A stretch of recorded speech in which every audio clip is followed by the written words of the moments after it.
O ministro de Minas e Energia, Alexandre Silveira, afirmou que o Brasil não pode mais ficar refém de decisões arbitrárias da Organização dos Países Exportadores de Petróleo. O nosso comentarista de economia, Alan Gani, aqui nos estúdios. Bom, essa é uma polêmica. A OPEP decidiu cortar a produção de barril, produção diária. E isso pode ter quais consequências aqui para o Brasil? E essa reação do ministro, hein, Alan? Bom dia, Tiago. O que aconteceu é que a OPEP reduziu a oferta de petróleo e, com isso, faz com que o preço do petróleo suba no mercado internacional. Como o Brasil ele segue a política de paridade de preços de importação e a gente importa os derivados do petróleo, como a gasolina e como o diesel, isso acaba encarecendo o preço desses derivados aqui no mercado doméstico, o que acaba pegando na inflação.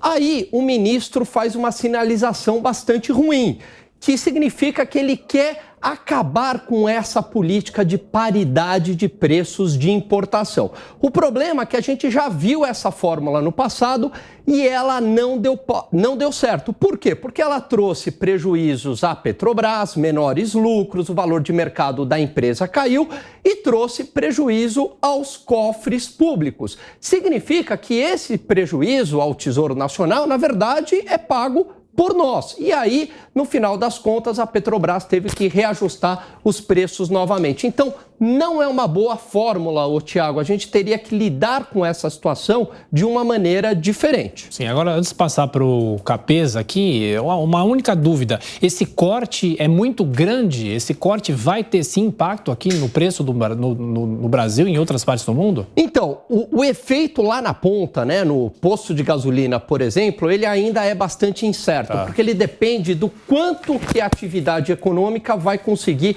absorver isso e repassar. Mas algum efeito deve ter. E numa inflação que já é elevada, isso coloca mais gasolina, literalmente. Aí na inflação. Então, não é uma notícia boa, evidentemente, né? E a gente tem que, por exemplo, uma saída para isso seria cortar tributos, né? Como houve no passado, para tentar reduzir aí o preço do combustível. É isso. Fernando Capês, o Alan Gani aqui nos nossos estúdios, a sua pergunta. Bom dia, Alan. Recorrendo aqui à sua memória, quais foram os efeitos quando tanto o governo Bolsonaro quanto o governo Dilma interferiram artificialmente subsidiando o preço do combustível, gasolina e diesel? Qual foi o impacto para o patrimônio da Petrobras e como a União é a principal acionista controladora da Petrobras para os cofres da União?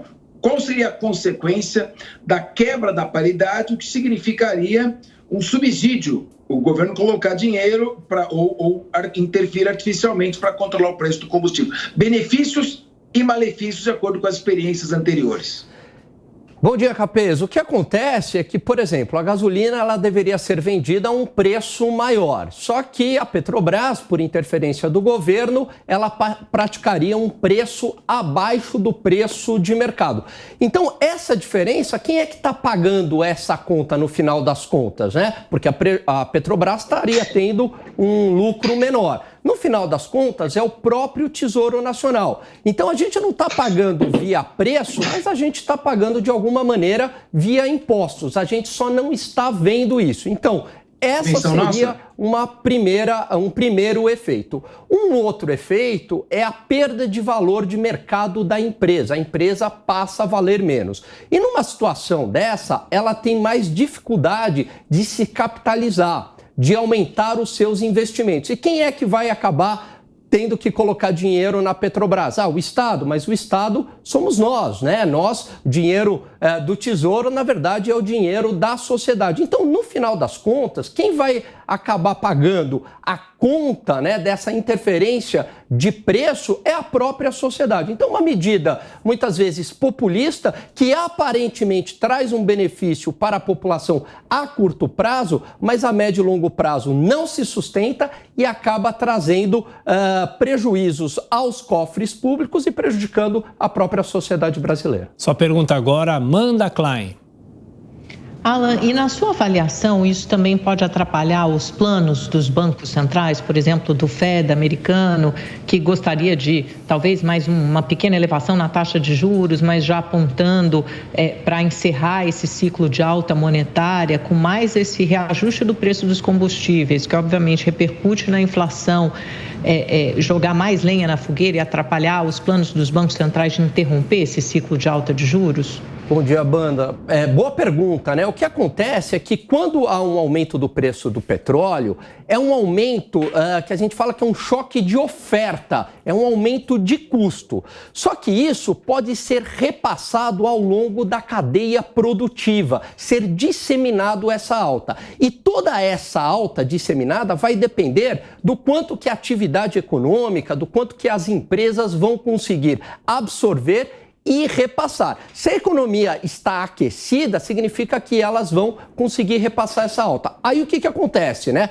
Os bancos centrais, eles usam da política de juros, a política monetária, né, para esfriar a economia. Mas como é um choque de oferta, não faria muito sentido aumentar a taxa de juros. Só que, na verdade, eles pensam em aumentar a taxa de juros para combater os efeitos secundários, não para combater a alta em si do petróleo. Isso não teria efeito, mas justamente para combater a disseminação dessa alta do petróleo nas demais cadeias produtivas. Então, sim, pode ser aí uma ducha de água fria nos planos dos bancos centrais em reduzir a taxa de juros. Alan Gani, nosso comentarista de economia, que volta na programação da Jovem Pan. Até mais tarde.